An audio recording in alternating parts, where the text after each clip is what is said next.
Welcome to KPM learning institute. और हम parts of speech की सीरीज में आज इंटरजेक्शन के बारे में पढ़ेंगे। तो आज चर्चा करते हैं इंटरजेक्शन की। इंटरजेक्शन जो होते हैं इंग्लिश स्पीकिंग के पॉइंट ऑफ व्यू से बहुत ज्यादा इंपॉर्टेंट होते हैं। तो इंटरजेक्शन की डिफिनेशन से हम समझते हैं। इंटरजेक्शन की जो डिफिनेशन होती है वो होती है an interjection is a word which express sudden feeling और इमोशंस। यानी कि इंटरजेक्शन की डेफिनेशन से ही पता चल रहा है कि इंटरजेक्शन जो होते हैं वो फीलिंग्स को एक्सप्रेस करते हैं।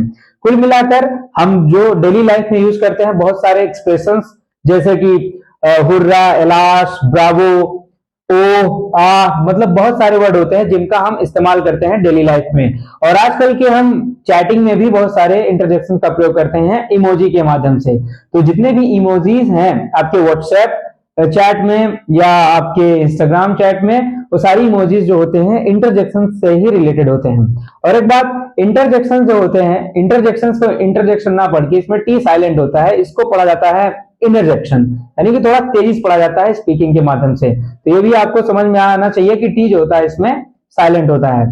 तो आइए समझते हैं हम इंटरजेक्शन के बेसिक्स को और इंटरजेक्शन के एग्जाम्पल्स को। तो इंटरजेक्शन की डेफिनेशन हमने ऑलरेडी समझ ही लिया है और हम इसके एग्जाम्पल्स को समझते हैं। इंटरजेक्शंस के जो भी एग्जाम्पल्स होते हैं, सबसे पहली जो जरूरी चीज होती है उनके बाद इंटरजेक्शन मार्क्स यानी कि एक्सक्लेमेशन मार्क जो होते हैं वो लगाना आवश्यक होता है। कोई भी अगर आपने इंटरजेक्शन के वर्ड यूज किया है तो उसमें आपको एक्सक्लेमेशन मार्क लगाना जरूरी है। कोई भी वाक्य आप लिख रहे हैं, चाहे जहां इंटरजेक्शन आ रहा है वहां पर आपको एक्सक्लेमेशन मार्क लगाना जरूरी है।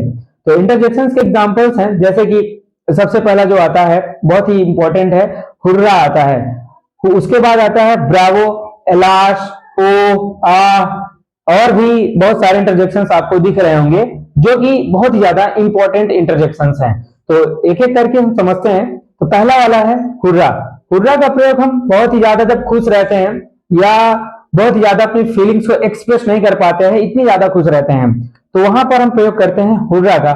जैसे hurrah we have won the match, हम कोई ऐसा मैच है जो हमें नहीं लग रहा था कि हम जीत जाएंगे, उसको हम क्या किए, जीत गए, तो वहां पर हम किसका प्रयोग करते हैं, एंजॉय के लिए, hurrah we have won the match.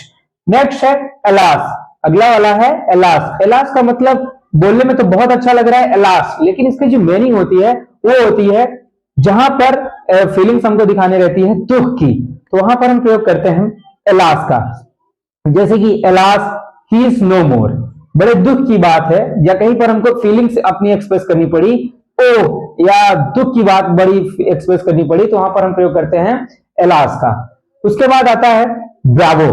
Bravo का मतलब हो गया बहादुरी। वैसे भी आप लोग ब्रावो की हिंदी, ब्रेव की जो हिंदी होती है वो बहादुरी होती है। ब्रावो जहां भी लगता है वहां पर आपको अप्रिसिएट करने के लिए, यानी कि आपकी प्रशंसा करने के लिए लगाया जाती है। जैसे कि Bravo, you have done well, आपने बहुत अच्छा काम किया है, इसके लिए हमने किसका प्रयोग किया, ब्रावो का प्रयोग किया।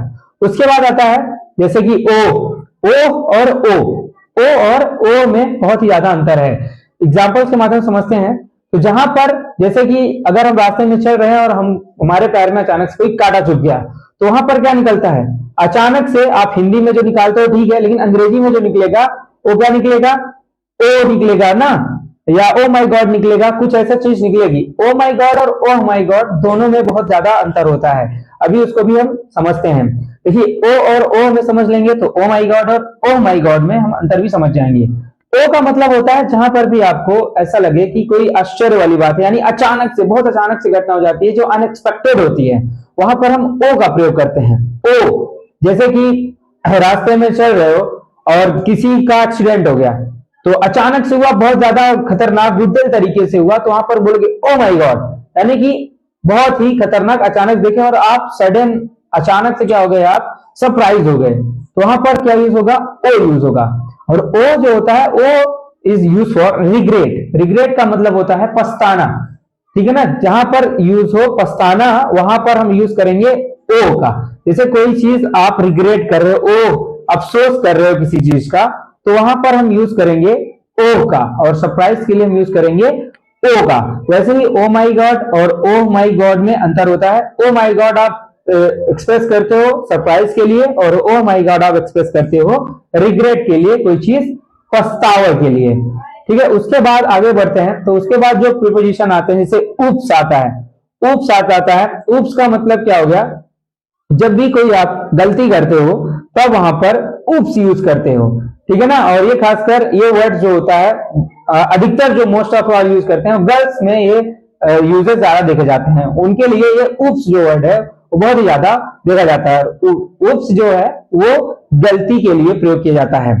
बहुत सारे ऐसे इंटरजेक्शंस हैं जो कि हम डेली लाइफ में यूज किए जाते हैं। तो कुछ इंटरजेक्शंस को हमने देखा, और इंटरजेक्शंस आप स्पीकिंग स्किल्स के लिए अच्छे से, ये आपकी स्पीकिंग स्किल्स जो है वो अच्छे से डेवलप कर सकती है, इसलिए आपको इंटरजेक्शंस जो है वो अच्छे से पढ़ लेना है।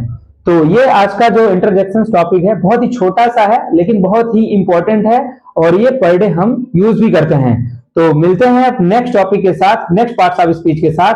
तब तक आज इस वीडियो को देखते रहिए, और अभी तक लाइक नहीं किया तो लाइक जरूर कर दीजिए, शेयर और सब्सक्राइब जरूर कर दीजिए।